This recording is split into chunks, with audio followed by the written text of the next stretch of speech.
right, folks, welcome to the Nurse Mark and the Green Nurse podcast, where we bring you hope and inspiration for growth and healing.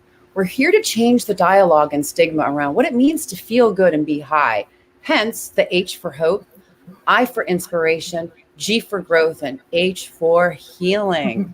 You know, we often talk about things that people don't want to talk about.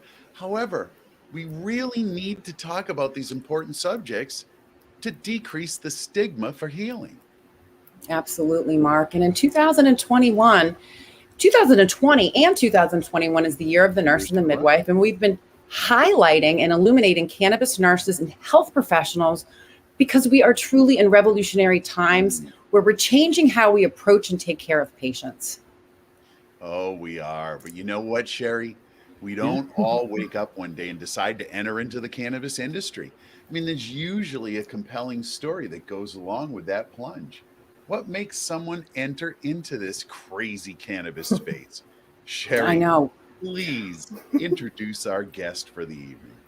I am very, very, very excited to have Dr. Michele Ross on tonight. I've been a fan of hers for many years. Dr. Michele Ross is a neuroscientist with fibromyalgia who helps women heal chronic pain with cannabis, mushrooms, and other botanicals. She's authored 5 books, including Kratom is Medicine, Vitamin Weed, and CBD Oil for Health. As the creator of numerous online courses, including the first certification on cannabis and motherhood, she has educated thousands of patients, clinicians, and cannabis industry professionals around the world on plant medicine. Dr. Michele Ross is the founder of AURA Therapeutics, the first Kratom brand for women, and the CEO of Infused Partners. She has served on the medical advisory boards of many companies in the cannabis and wellness space and holds a PhD in neuroscience as well as an Executive MBA. She's definitely more than qualified. Dr. Ross is known for breaking boundaries as the first scientist to star on a reality television series in the world, finishing 4th place on the hit CBS series Big Brother 11. She's been featured on the Today Show, The Doctors, Vice, and many other media outlets. And she lives in Las Vegas. And we are so excited to have you here today. Welcome, Dr. Ross. I've been a fan for years. Really, really excited to have you on here. And I'm excited that you're going to be with us for the next couple of months, sharing all the outstanding things that you're doing for people in this world in regards to plant medicines. And there's so much to talk about. So welcome, welcome. Well, thank you for having me. I love it. I love that I've been able to touch so many people with plant medicine. And, you know, it's reality TV is one of those things where sometimes people go on there to be famous. I was just a scientist, and I sort of on the back end realized the impact I can make with people now that I have this big built-in audience. So it was a really fun experience. So we can touch on anything and everything during these sessions. Nothing is off the table. You can't offend me. Again, I am a reality TV star, so you know, we're real crazy. Well, here's the part that's so cool too: is you allow yourself to be vulnerable. You know, a lot of you're just like, here I am, this is me, ask away, I'm open. You know, and seriously, for me personally, it took working, you know, with plant medicines to get to that space of feeling comfortable enough in my skin. You know, the plants have taught me to love myself enough to be open and vulnerable, right? And that's something that I commend for a lot of people for. So you're brave. This is like a really, really tough being a doctor, you know, a physicist, a neuroscientist, all of these different things. There's stigma associated a lot of times with multiple different plant modalities. So I just think it's so fascinating. You've had a career as a neuroscientist studying drug addiction. You pivoted to plant medicine as a researcher, an author, a clinician, and a patient advocate. So what was it that made that switch? What was that turned the light on, that aha moment? Yeah, I mean, there was a couple of them. So, I mean, I started off really wanting to help people, you know, since the age of 5. I had written my little diary. I was going to be a doctor and save people. As I got older, I was really interested in helping people with drug addiction because I grew up in a neighborhood in New Jersey where people were actually dying of drugs. People were getting arrested. It was just like I was watching like my neighborhood fall apart, and it was really, really just tragic. And I thought, hey, I could go become a doctor and help people get off of drugs. And that's when I started doing research in the labs on drug addiction. I ended up doing my PhD in a department of molecular psychiatry, studying all these different types of drugs. But hilariously, my very first paper was on how cannabis and cannabinoids could grow new brain cells. So like here I was being like, all drugs are bad, cocaine's bad, heroin's bad, all these drugs are bad, cannabis is bad. I'm like, what? This is not what I was expecting. And I'm like, oh wait, is the tooth fairy fake? Is Santa fake? Oh crap. Well, this seems to not be real either. So drugs are bad wasn't like the big thing. So that was like the first little like light bulb moment. And I started to learn a little bit about things. And this is way back in the day. So we're talking, you know, I did my PhD back in 2004 to 2008. So, you know, cannabis wasn't as big as it is now. And I was in Dallas, Texas, which is a place where cannabis still is illegal. Texas hasn't legalized or anything like that. So clearly I couldn't be in the industry. I was like being a scientist, realizing that certain types of plant medicines, including, you know, things like psilocybin mushrooms grow brain cells. So here I was going, okay, I was supposed to help cure drug addiction. Now I'm finding out that these drugs are beneficial, but no one's really doing this research in the United States. Like cannabis research was really difficult and things like that. Of course, you know about, you know, some of our heroes in the industry like Sue Sisley. It was just like there wasn't a lot of research happening. There was like one or two researchers. Most of it was outside the country. Unfortunately, I got divorced, so I wasn't fleeing the country or anything to go do research out of state or anything like that. So for me, it was really the light bulb moment was actually needing cannabis myself. So I was always somebody who studied it. As a researcher, you're not allowed to do drugs. You can't be like, well, I'm studying heroin and doing it. Well, unless you're Dr. Carl Hart, but then you're like far outside of academia once you admit that. So right. But for the most part, it would get you canceled. You know, as a professor, you wouldn't be welcome back in academia if you mentioned you use drugs. So I didn't touch anything, didn't touch cannabis or anything like that until after I was exited out of the academic world. So basically, when I went on Big Brother, it was hard for me to go back to academia. There were some things that happened, and it sort of actually let me free to start exploring things. So it was like free, like of like the expectations of like I have to stay on this narrow little trajectory and do what the government says to get grants, to continue doing research, to continue having a job. Like suddenly it was like, I can't go back to my old job. What can I do now? It was sort of interesting, but I can so like, identify everything free. Yeah, it was super free. It was like, oh my God, like panic attack, but also very free. And I actually met someone who was in the cannabis industry, who was a grower and a broker and things like that. I lived in California at the time. And here I was, I knew everything about cannabis. He knew the industry. And then I started to get sick and I started to consume cannabis. And it was like, okay, here I am using cannabis. And it turned out I actually had nerve issues and things like that. Like I had a hand that didn't work. Like I had all sorts of weird mystery things started happening to me. And cannabis was helping with some of the movement, some of the pain relief and things like that. And so I was using cannabis personally, and then also realizing that it could be used for so many different things. Why am I not doing this as my career? Like all of a sudden, like the light bulb hit where if I'm the only one that like is figuring out these issues and these problems, like I don't know where to go. There wasn't websites like on the internet back in like 2010. There really wasn't like a lot of stuff out there. There wasn't a lot of virtual health things, you know, again, it's so funny because in 2021, we have, you know, all these different, you know, online communities. We have online, you know, medical marijuana sites and things like that. It almost seems silly now to be like 10 years ago, it was like, yes, yes, you have an amazing community. Yes. But you know, there wasn't like, for example, I was trying to tell my cousin about how cannabis could help lupus. And she's like, I don't believe you. There's nothing out there. My doctor said it won't help. And I was like, looking, and I was like, there really isn't anything out there. So like I started writing articles and things like that. And I had a nonprofit back in the day called the Endocannabinoid Deficiency Foundation, the ECDF. Ooh, I love that. Yeah. The Endocannabinoid Deficiency Foundation. Guess what? The majority of the world are members. Yes. Oh my goodness. Yeah. That's what that is our, like, the main thing is that most people are run down. They're sick. They're not sleeping well. They're achy. They're bitchy. Like, it's like all the things that are basically symptoms of not having a good endocannabinoid system, a healthy one. And there's so many different things that can impact your endocannabinoid system. It's just like we're eating junk food, we're breathing in air pollution, we're taking bad medications, and like there's like thousands of different things. I go over it in my book, Vitamin Weed, which is the green book behind me that you can see there as sort of like the Bible about endocannabinoid deficiency. But really, vitamin weed. And I think we have a list to the book in the little thing down there as well, which is great. I love that. It makes sense.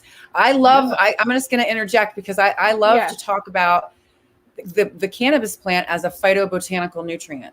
You know, I look at it as like a salad bar. You've got this big giant salad bar with so many different things on it, and you can go and just put a little bit on your plate and and work with the plant. I really love that vitamin weed because it works on so many different conditions all at the same time. That was one of the first books I read when I started to get into this industry. Thank you very much for authoring that fine piece of work. Well, thank you. It's funny, that book has been a journey in itself. So that book should have came out like 5 years before it did. I was actually in the middle of writing it when I was raided by the Los Angeles police for being a medical cannabis advocate. So that book sort of was half written. It was literally, I was on my computer typing like a chapter up. Yeah. People who are trying to be healthy. Yeah. Yeah. And it's sort of crazy. Yeah. That journey. It's just like, it's so funny. It's like, my goal is always to get the information out and everything like that. And it's sort of funny how many more people I probably could have touched had it come out then, and I didn't have to go down the rabbit hole, unfortunately, of getting PTSD from a raid and then needing more cannabis to treat myself. Here's the thing. Coming from a family, my dad was a career state police officer. I can absolutely tell you that the people who need cannabis the most are in law enforcement. They my goodness. Are. That job is one of the most horrific, horrible jobs that you could ever want to do. So much stress and so much PTSD. They would benefit from the use. They would. And I'm hoping someday they can. So I'll tell you a funny thing there. My father-in-law is actually an ex-narcotics cop. So so he actually ended up becoming a substance abuser. So as many do, right? They go and bust people. They take the money and things like that. Like there's a whole little probably lifetime movie in his experience himself, but the conversations I've had about some of these things and even going through my arrests and things like that, it was just like, all of this is wrong. Like, well, no, 10 years from now all this will seem silly to them, but it was happening. And here we are. It's been like 7 or 8 years since that raid, and of course since then California is completely legalized. Now cannabis is so ubiquitous, CBD is so ubiquitous, it's ridiculous, but it is. But back then I'm curious they did not understand. So I'm curious to know about that raid that you talked about. Is that in correlation to when you were put in the 24-hour psychiatric hold for having an unopened cannabis brownie?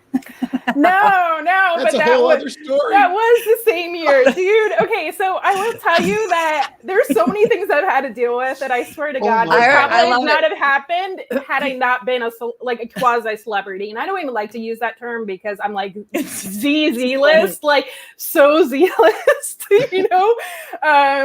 but in terms you're A-list for us, babe. You're A-list, man. I'm sorry. Well, joke. There's different levels. There's Brad Pitt level, and then there's someone who didn't win a reality TV show. Again, I have that title of being the first scientist on reality TV. But but you are probably the only neuroscientist I know that was put in a 24-hour psychiatric hold for having an unopened cannabis brownie in your purse in the Los Angeles hospital. I think you're the only one that I know. So okay. Can you tell us a little bit? We'll go there. Okay. So this is legitimately what happened.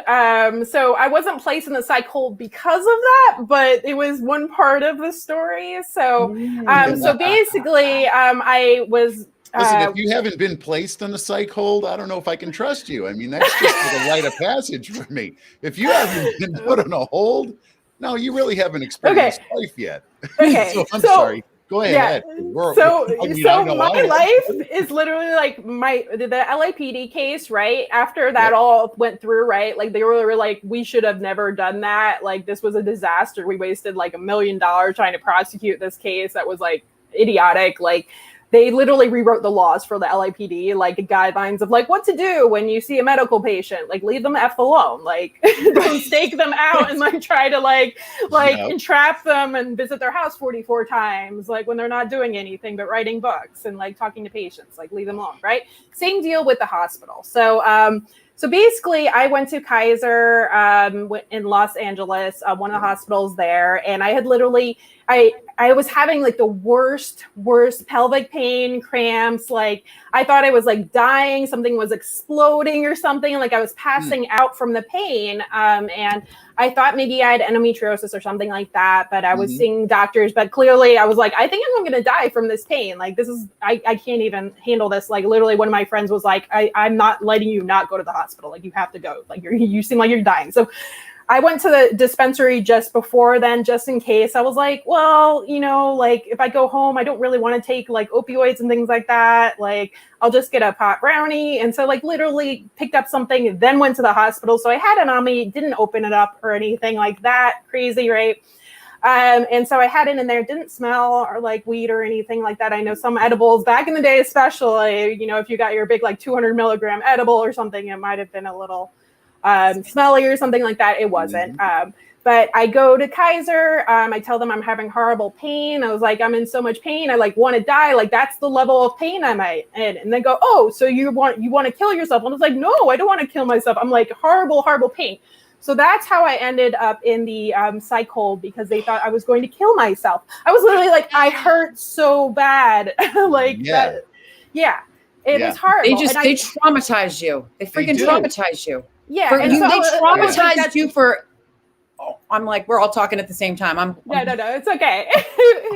But it is traumatizing. So as a patient going like, I'm in so much pain, please help me. I don't know what's going on. And they said, oh, just go home and take a Tylenol or something. And I was like, no, you don't understand. I like hurt really bad. Like it's not okay. And and then they put me on a psych hold. They didn't give me any pain medication, not even a Tylenol, for 17 hours while I waited for a psychiatrist to come in to be able to evaluate me. I had a cop or security guard literally posted in front of my bed. And part of the reason for the hold was because I had the pot brownie in my purse, because when they think about putting you in psych hold, they search through all your stuff and they said she's on drugs. And I was like, it's not open, haven't used it, came here first to see whether I was dying from something, you know, because I didn't want to be, you know, manage my pain and then be like, oh, something burst because I was medicated, you know, sedated, sleeping or something, you know? So they went through that, decided it was on drugs. When the psychiatrist came, no joke, he was just like, so you're high right now. I was like, one, if I took something 17 hours ago, I wouldn't be high right now, just in case. Do you know anything about THC or CBD? And he's like, no. He's like, what are they? And I was like, you're not joking. Like, you actually have no idea. And he's like, I really don't. I'm like, great. So I'm giving him this education about this. And I was telling him I was a scientist, and he goes, what are you doing in this hold? You're clearly not high. And he's like, I don't think you were high like a day ago or whatever either. I was like, no, I take like cannabis for pain at night and go to sleep. I don't even smoke it during the day or anything. Like I literally use it for pain management. Like that's it. And he was just like, this is absurd. And I was just like, can I have some pain management now? Cause like I'm dying still, like seriously. And so it was a disaster. The reason why it ended up on the news and things like that was because TMZ was notified that I was there because people recognized me. So, and I was like screaming, let me out of here. So I sort of had a mental breakdown. So you made a spectacle. I love it. Yeah, I did. Well, I was literally like being arrested for being in pain. That's horrible. And I was get me out of here. And I can identify. I'll share a little story with you, and this has to do a little bit, and it's going to tie in a little bit as we delve in about how we traumatize patients unnecessarily and not on purpose. So, you know, I've experienced a lot of pharmaceutical and medical trauma myself personally, and it got me to a point where I actually became afraid to go to the doctor. Yeah. Okay, and this is a story. This happened in November of 2019. Yep. I was starting to not feel well, and I was just using cannabis and my supplements and all my adaptogens and holistic, everything that I could think of. I was praying. I was doing, because I didn't want to go to the doctor, didn't want to go to the hospital. Well, I got so sick to the point where I became so dehydrated that my electrolytes were out of balance. I became confused, and my kids had to call an ambulance. Same thing. I went to the hospital, completely 100% delirious, confused, dehydrated. And I don't remember what I said. And they were going to put me in a 3-day psychiatric hold. 3-day psychiatric hold. Yeah. And they said, do you take any drugs? I said, I used to take a drug. This is what they said that I said. All I do is cannabis. Cannabis is my medicine. Then of course that goes right on the thing. Oh yeah. So you would understand. So you're delirious, dehydrated, malnourished, confused. My kids, I didn't 24 hours of time was lost. And, the bottom line is I just want to tell you that number one, I needed to work through that trauma. I should have gone to the doctor. That's number one. Number two, I didn't. Number three, doctors and nurses, if you're out there, people come in and they start saying things, so it's interesting is that stuck. I was in a 3-day until literally I called, I'm going to mention her name, Nurse Sneak. If you're out there, I love you. Called up Nurse Sneak. I called my mother, called my psychiatrist, seriously. And we had to call the hospital personnel. I was completely fine. It was 24 hours of complete dehydration and doing that to patients. I mean, I'm not going to lie. That was a tough one. That was a tough one. But so I can, what was that? You know what the good news is?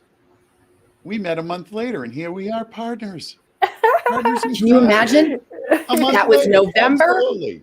November 2019. Yeah. December 2019, we go to the American Cannabis Nurses Association, and I met my Mark. I love you, Mark.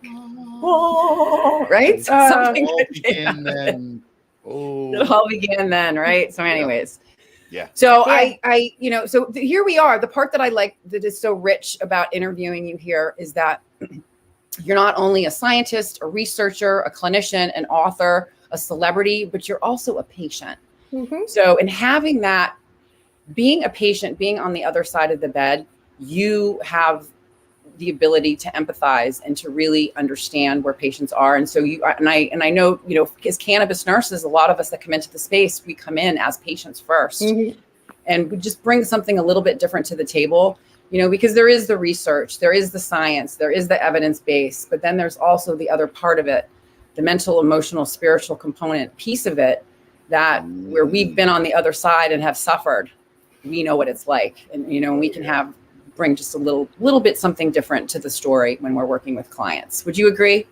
Absolutely. And so I think that's the biggest difference is that everyone always expects for me to be, as a PhD, as a researcher scientist, to be very, logical and not lacking empathy, be sort of cold and very much facts oriented. I love facts. I love research. But the reality is that it doesn't matter how much science, how much facts, how much research we have if our doctors don't believe the research or they don't implement it, or if patients don't feel empowered at the table to talk about cannabis with their doctors or their nurses, right? If they're scared, if they have to hide their use because they don't want to have something written in their file like drug user. It took me 4 years to get drug abuser off my file. I'm not a drug abuser. Right. Every single time I went in, they'd be like, don't give her the opioid. She does the drugs. I'm like, what is this? And then of course, it didn't help me talking about psychedelics later on and this and that. Now I go to doctors that are family friends and things like that, just because I still do have that issue with new doctors. They're like, oh, weren't you? We can Google you. And I'm like, why are you Googling your patients anyways? We can Google you. But being that I'm a TV, doctor, it happens. So, but I have to be really, it's really weird because I have no privacy. People sometimes even say employers, right? I'll be interviewing for a position. There has even been some major cannabis companies that will still do the Google and be like, you were in a psych hold? No, pass, and it's just hard how that medical background. Yeah. And it's just when we talk about it. Yeah. Let's get over that, right? There's always context to stories, right? And I think the fact that I am a patient, I've gone through a lot of different things. I had another horrible story where basically a doctor gave me a drug that I should not have been on and I had an allergic reaction to. And then I ended with blood clots and almost died. Like I literally somehow have been saved, because of my own advocacy saying like, I'm not going to die tonight. I'm going to go and be in the hospital. I literally like saved my own life like by demanding to be admitted to another hospital. Because the doctors again sent me home saying, hey, just take the Tylenol. In fact, I had a lung collapse, blood clots. Like I was literally on like my death's door. Like I had a 30% chance of making it through the night, the doctor said, in another hospital. So like I've been there. I've been there and on death's door. Yeah, here's a good point that you brought up, So you've been on job interviews where they say, oh, wow. Oh, you had a 3-day psych hold. Yeah. Okay. Sorry. Can't do it. That's just absurd, because if you had a 3-day hospital stay because you had a disorder in your arm, they would say, oh, well, we're sorry to hear about that. Come on in. We'll hire you now. What is the difference between something that's here versus something that's here? It's all part of the same human existence. Yes. Right. So let's get rid of the stigma of mental health and any of that bullshit that goes along with it. It's the same as a broken arm or athlete's foot or whatever malady we have, or fibromyalgia or whatever it is that we suffer as human beings, for God's sakes. I totally agree. And I would say that, unfortunately, the lack of privacy that exists, like when you are a clinician, is very evident from the very beginning. So, for example, when I was a graduate student, I was actually in a department of molecular psychiatry. So some of the top psychiatrists in the country I was learning from. And of course, their colleagues like to tell them when their students are their patients. And so they'd be like, oh, so you're seeing so-and-so for this? I'm like, they're not supposed to be sharing my diagnosis with you. Like, I'm like, no. Like, I'm going to stop seeing a therapist now. Bye. Like, and those kind of unfortunate things happen all the time. Like we know, for example, doctors are really scared of getting treatment for substance abuse or for some other types of psychiatric diagnoses because they are actually take their license away. So if you say, oh, I'm abusing opioids or I'm using antidepressants or something, right? Like all of a sudden you're banned from being able to practice medicine. I know a doctor in Colorado who said he was using cannabis for his type 2 bipolar, and they took away his license permanently. Said, oh, it's the only thing that's working. Good. Well, you won't be a doctor anymore. So, we have this now fear of who do I tell? What is it going to be my permanent record? How is this going to impact my career? And those are the things that I think about when I educate patients. Again, I do a lot of telehealth as well. Again, not prescribing medical marijuana cards because I don't have an MD, I have a PhD. So it's all very much health coaching. I'm in harm reduction education, but it's still those same questions. If I'm a mom, will this be held against me? If I want to, work as a construction worker, does having a medical marijuana card mean I can be fired? All these things are really important. And there's still some states have some protections and some states don't. And people realize too, it's like, well, if you're a doctor, it doesn't matter if you have a medical marijuana card, like they don't want cannabis in your system ever. So it's so crazy that the people that are educating sometimes even about cannabis are blocked from using it themselves. Even, I've talked to other people, they're like, so you're high when you talk to the patients. And I'm like, no. No. I mean, I can't. When I'm high, I generally don't want to talk. That's what I say. I don't want to talk when I'm high. When I'm high is the only time I don't have to talk. Oh my goodness. I know it turns my brain off. So that's like, I'm not very good at communication. It's hilarious. Like I go to sleep. Any amount of THC makes me go to sleep. During the day, if I'm having a really bad pain day, I use topicals, I use suppositories. If I say eat an edible during the day, I'm not going to get high and talkative. I'm just going to fall asleep at my desk. And so you can tell, if I've taken something and I'm up and I shouldn't be up, you can tell, I'm looking like a zombie about to fall asleep. And so I think the stigma too about people who use cannabis or people who use even other substances, again, I have a video online on YouTube with Amber Lyon of Reset.me And I was one of the first scientists, I believe, talking about DMT. And I was talking about a DMT experience I had that was very spiritual, very religious, in the context of this 1 hour interview. It was probably like 5 minutes of the interview. This clip has been watched 3 million times. And so that clip actually got me into more trouble. This was 2014 than anything else I have ever done. They'd be like, oh, you're the DMT scientist. You do DMT all day. By the way, I've done it 3 times in my life. Like, I haven't done it since like 2015. It's been like 6 years. But everyone was like, oh, you're the one just smoking DMT all the time. I'm just like, I am not only am I a researcher, but I'm also an anecdotal experiential researcher. I like to report. I mean, seriously, that's what we do is nurses, how did we figure this out? You do it, you do it and you match the science to it. And you need to do that. Yeah. And I think also, my work has been, working with patients, educating different clinicians, legislators, and things like that. I've worked a lot in drug reform policy. I've been a drug policy alliance partner. I've gotten grants for all different things. I've worked in and lived in different states, including Colorado, California, Massachusetts, Texas, and now Nevada. So I've done a lot of work in different places. Right now, I'm actually the co-founder of Decriminalized Nature Nevada, which is trying to decriminalize ayahuasca, which is where DMT is from. So, it's funny because now I can publicly be like, hey, I've been doing this for a while. So, and that's the part that's going to, that's the part that's going to be so great is we're really, really lucky that, Dr. Michele Ross is going to be with us in August and in September. We're going to be covering some of those topics. We're going to cover Kratom is one topic, and another topic we're going to cover is psychedelics, which I think is going to be great. One of the things I do want to know is, you are a patient. So what is your experience been personally as a patient with fibromyalgia and other illnesses using cannabis and other plant medicines?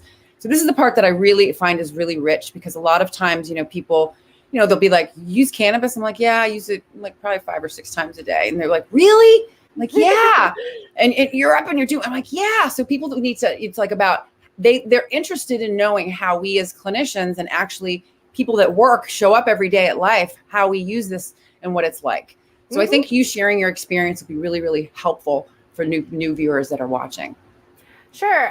So I'll disclose some of the health issues that I deal with. So first off is fibromyalgia. And for people that are watching that don't know about what that is or what like your life is like, some of the symptoms include severe pain, anything from like burning, tingling, shocking, stabbing, soreness, like any type of pain. It's really your nervous system is like hypersensitive and creates pain when it's not even there. You have a lot of fatigue, you have anxiety, depression.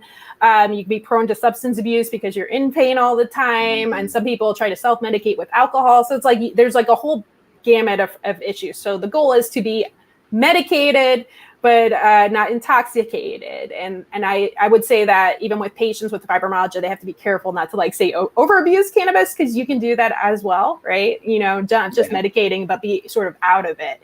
And that's a fine balance. So you have fibromyalgia, lots of pain, lots of spasms, things like that, sleep issues, just a lot of problems. On top of that, I also have PTSD, so post-traumatic stress disorder, which still flares up every once in a while when I have too much stress or sleep or something that triggers it, which sometimes can even be from patient conversations, unfortunately. So self-care is really important for me. So I have PTSD, fibromyalgia. I have migraine with AURA, so that's fun. And then also I have nerve damage from some of the blood clot issues I had in my lungs and my legs, like a whole bunch of other things. So it's like I have like a bunch of secondary things, and I'm still being like diagnosed for things right now. I have chronic pelvic pain, which is not endometriosis. They cannot figure out what it's caused by, but basically like for 2 weeks of every month, if I'm not medicated, I have horrific pain that I can't even work with or do anything but like lay in bed. Like it's horrible. Thank God for cannabis. So we'll go through some of the things that I use. I would say that women are a little bit different than men in the fact that we have, again, if you are cycling still with your hormones and things like that, I try to be inclusive with the terminology, because I know some women, if they've had hysterectomies and things like that, they might not be cycling, or if they're postmenopausal. But if you're a cycling woman, your hormones are going up and down, your endocannabinoid system is fluctuating, things like that. And you might have different cannabis needs during different times of the month. So for me, if it's that month, that part of the month where I have more pelvic pain, I'm going to be using a lot more cannabis. So I'll give you worst case scenario. Okay, it's the week of ant flow. I'm like basically down for the count. If I didn't have cannabis, I wouldn't be working. So in that much pain, spasms, things like that.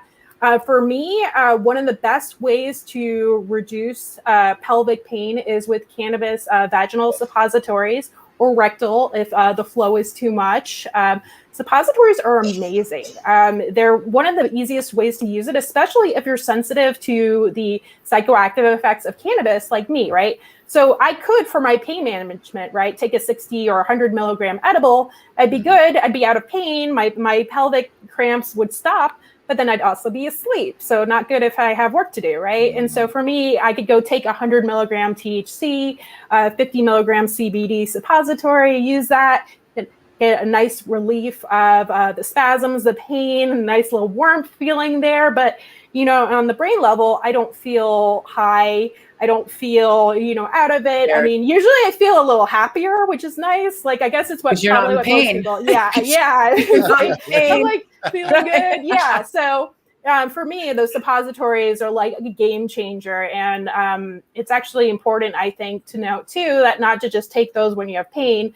If you have a severe pelvic pain disorder, it's like really helpful to take, say, once a week, sort of like as maintenance to keep, again, the inflammation down and things like that. When you don't really know what's causing it, you're like, is it nerves that are inflamed? Like, what is going on there? It's just best bet is just keep everything happy. And we know that our endocannabinoid system is so enriched there. We have so many receptors. So you have pain down there, fix the pain, feed your reproductive system cannabis. So that's what I do. So that's one thing that I use. So I actually make my own suppositories just because it's really hard to get them. I know some states like California and Colorado, Foria makes suppositories and things like that. They're not available in most states. And some people need higher doses, for example, if you're trying to treat cancer or something like that. So like having your own products that you can make at home is really helpful. You can control what goes in there, the proper dosage. Some people need a little less, some people need a little bit more.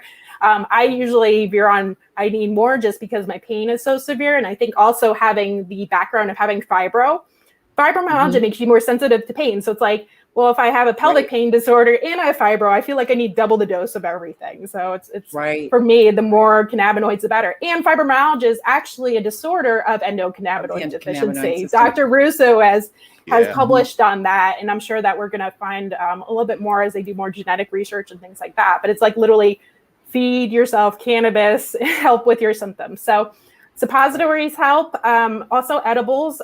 For my fibro pain and spasms and sleep issues, I take between 15 and 20 milligrams of THC every night, depending on like if I know I'm like on edge or I took too much caffeine, I'm like, I'll take a little bit more.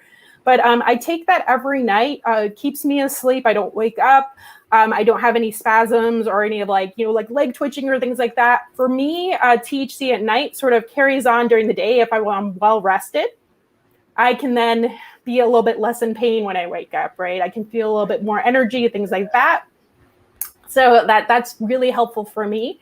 I find that I don't need to take the edibles during the day. I will keep on hand, like I would say I microdose. So I've been playing around with like 1.25 milligrams of THC seems to be a good dose where I don't get sleepy, but it does help actually a little bit of fatigue. It actually does the opposite where a little bit of THC actually increases your energy and things like that, helps with focus, takes a little bit of the background pain off. So I've been working that in more recently. Then I do have vape pens. I like a nice balance of like for CBD to THC, a 3-to-1. So more CBD than the THC. If I don't have the 3-to-1, a 1-to-1 pen will work. But I find that when the CBD is there, I don't go to sleep. So it helps with the pain, helps with focus. Yep. And, just being able to puff on it, throughout the day. Again, when somebody says, well, you don't smoke all day and see patients, sort of Right, not true. right, I mean, right. I do have some cannabinoids, but if I didn't, I would be in miserable pain and have to be on opioids. So, Yes. again, it's like the difference between medicated or intoxicated, right? You don't want to be talking to somebody who's working in pain and who's agitated and miserable. Like, That's and by the way, my good patients point. can tell. They'd be like, "Are you okay?" Like, right. Exactly. When you do, so here's. So no, this is a really good thing too. So I like that. Medicated versus intoxicated. Really, really, really, really important for people with stigma, because people think that just because you're using cannabis that you're intoxicated all the time. And that's a farce. It's a farce. Using this plant to bring us back into homeostasis and back into balance, so we can function optimally. So, working as so you're a patient, you're working with patients. So what are some of the most common complaints that you hear from new patients about cannabis? That's a good one. There are so many complaints. Usually people contact a cannabis coach or a cannabis card organizations because they've been trying something and it hasn't been working. So for example, I bought CBD, used it, nothing worked. And it's funny because patients will be either they didn't buy a product that was actually a good CBD brand, right? They thought maybe they were getting a full spectrum CBD product and they got some like CBD isolate from the gas station or something like that. Other complaints of it not working include like, hey, I used 5 milligrams once every 5 days. Like, why didn't it help my pain? Like, that's you didn't take enough. You need to take it every day. Like, there's a whole bunch of things, but most people don't know what they don't know about it. Again, reading one Google article about CBD and like thinking that you can self-medicate, it's a little bit more trickier than that. And then I've even had like clients that have been like, oh, I've been taking CBD, and I'm like, show me the bottle. And I'm like, you have a THC tincture. That's not CBD. Like, they don't even know what CBD is versus THC It's hilarious, and we know that, right? Like, we know most people don't know the difference between CBD and THC. Right. Sometimes we forget that because we're so immersed in it, right? But the average consumer doesn't know. One of the funniest things I ever heard, and we talked about it on one of our morning shows, is how people think that THC is recreational and CBD is medical. Oh my goodness. Yeah. Me and my recreational THC suppositories. Yep. That's the easiest way to shut somebody up. People like, yeah, exactly. Put this up your butt. It's so much fun. Right? Exactly. So we've got so many things to talk about, but I want to wrap up with one question, because you're going to be on for the next couple of shows. What is the one thing you wish that you could change about the cannabis industry besides it becoming federally legal? I think it's a really good way to kind of wrap up the segment. And we're gonna just, like I said, we're gonna have her back on because you're a really great guest. So I'm really happy to have you share. So what do you think? What would it be? What would the change be? Goodness.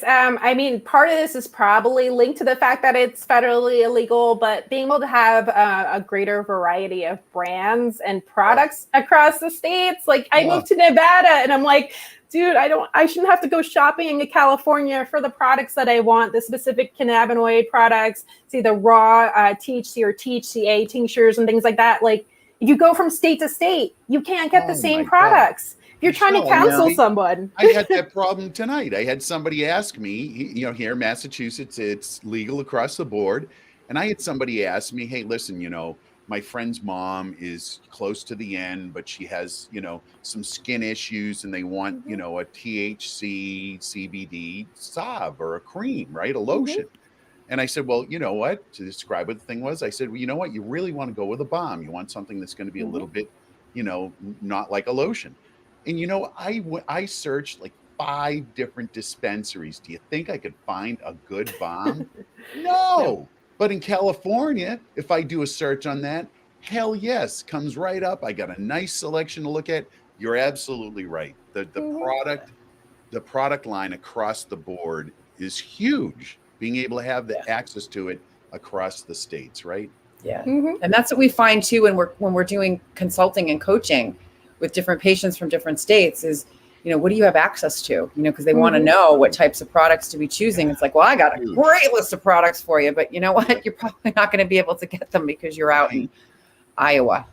Exactly. I mean, it's like get yourself a magical butter machine, get yourself a Leva oil machine, because if you're a real patient, you're gonna probably have to make some customized things. And I think empowering the patient to make their own medicine is like part of the healing process too. It's really nice. You're in control. The doctor is in control. You are healing yourself when you're making your own medicine. And it's like, it's a joy, but it's also a pain in the ass when you're a patient that's in pain. You're like, I just want my husband to be able to go run to the store and be able to pick me up something that helps, and not be like, sorry, you gotta go make the medicine now. In your kitchen. Yeah. But it has been an issue. It's funny because I am really dependent on suppositories, and there'll be times where I'm like, I don't know what happened. You're like, what happened? I keep them in my freezer, so it's hilarious. There's been like accidents where somebody's like, oh, they all fell out. I'm like, what? How did that happen? And stuff like that. You're like, Here's a really cool here's a funny suppository story. I taught a patient. This is a funny one. Taught a patient how to make a suppository. She goes, well, what if I don't want to use it that way? I said, well, you can always swallow it, because all it is coconut oil. She goes, it's an edible suppository. I'm like, yes. You can swallow. You can cut it in little pieces. You can add a little bit to your coffee. You can add a little bit to your food. So it can go both ways. It can go both ways. You go that way. You melt it. You can use it as a lotion, like whatever you want to do. Suppository on your face. You can put it on your face. Use it as a cream. I mean, that's gotta love cannabis. However you get it in or on your body, it's gonna be good. Yes. Cannabis bath bombs, cannabis Epsom salts. Like my house, like there's something cannabis probably like every 5 feet. I have to be careful because I have a new puppy now. I'm like, don't eat the weed puppy. Don't eat the shrooms either. No, puppy, no. He's been good so far. Good. That's good. Awesome. No, it's like you need to stash furniture, right? It's like the big thing where you're like, you put I don't need like a stash box. I need like the stash armoire. The armoire. A locker, right? A locker. So this is going to be a great way to wrap up too, because this is going to entice our viewers to continue to watch and follow. So you also use other different types of plant medicines, and will you just, we're going to introduce kratom really quickly, and then, psilocybin mushrooms, because you have a really great, I just want you to introduce that to our viewers. So that way they can come back next month and watch us again, have a really, really awesome conversation. This is good. Good stuff. Because I have a ton of questions about kratom, but we're gonna, like I said, we're gonna cover that next month. So for the new viewers, Michele is gonna give us some info. Yeah. So one of the things I found about myself and other patients is that sometimes they have that THC intolerance, right? You get sleepy with THC, or you find it's causing fatigue. So I say things the Jersey way. So I don't say kratom, I say kratom. Sorry about that. No, again, it's like potato patata. You're saying it the correct way, but it's sort of funny. So that's like a green matcha type of powder. That's literally what it looks like. It's used as a tea or in capsules and things like that. It's for energy or for pain, depending on the dosing or the types of products that you use. So it's very similar to cannabis, and we'll talk about all sorts of things like the entourage effect, why I think kratom is really helpful for women's health, because again, you need everything you need to stay out of the ER or off those opioids. So I'm a huge champion of that. I wrote a book called Kratom is Medicine, so we have so much to talk about that. And then in psilocybin mushrooms, whether it's macrodosing or microdosing, it's amazing for mental health. It is amazing for keeping that PTSD in check. And again, it's about knowing when to use these plant substances and not overusing them, because they are sacred medicines. I like to remind people that. I think we've made very much corporatized, and we're soon to pharmaceuticalize psilocybin mushrooms. But I think that really using them with intention about whether, you want to use them for spiritual and personal growth, whether you want to address some past baggage, or you just want a little bit of focus. Again, you need to know what you're using it for, use it correctly, and again, integrate and work through some type of therapy, whether it's with a practitioner or with your own journal or with others, in a support group and things like that. I think that it's all about knowing when to use these tools, how to use them, and using them safely, because again, we know like with polypharma, right, when you're using lots of medications, it can be unsafe. It can also be unsafe if you're using like 5 types of plant medicines all together. All plant medicine and fungi medicine doesn't mean always safe. So it's about doing it right. Yeah. Good Thanks point. for bringing that up. Yeah. It's about, exactly. Because here you go, you find out something's good for you, and then what you do, you just add it. And before you know it, you're taking reishi, cordyceps, turkey tail, hey, those are all okay. Those are okay. But you think about it, but before you know it, you get this big, you don't know. And so one of the things, Mark and I did a show on adaptogens. This is one last thing, what I really like is that cycling, and we can talk about that in the future shows too, about cycling. Just as right, when we're eating food, our cannabinoid requirements can change over time as we change. Well, that's the same for food, micronutrients, adaptogens, all substances. So this has been really, really awesome. Fun show. Amazing. Oh yeah, talking about good times in the ER.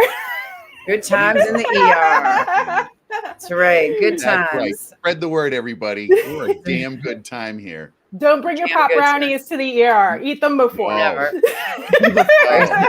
Do not. Exactly.